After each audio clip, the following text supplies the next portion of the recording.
بلوچستان کے رخشان ڈویژن سے ہمارے گدروشیا پوائنٹ کے نمائندے کی رپورٹ کے مطابق ریکی اور ہرما گئی برادری کے درمیان جاری تنازع کا تصفیہ،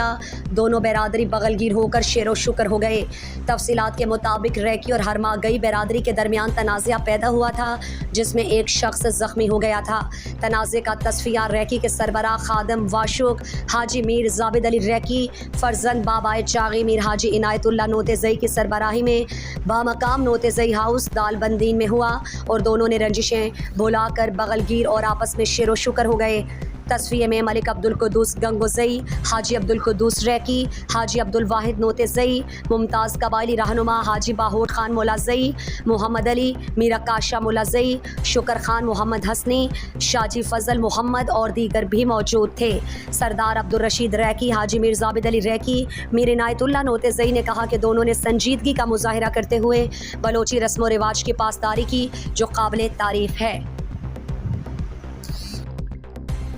مزید دلچسپ معلومات اور خبروں سے آگاہ ہونے کے لیے Gedrosia point Facebook page, Instagram, Twitter کو فالو اور یوٹیوب چینل کو سبسکرائب کریں۔ بیل آئیکن بٹن دبانا نہ بھولیں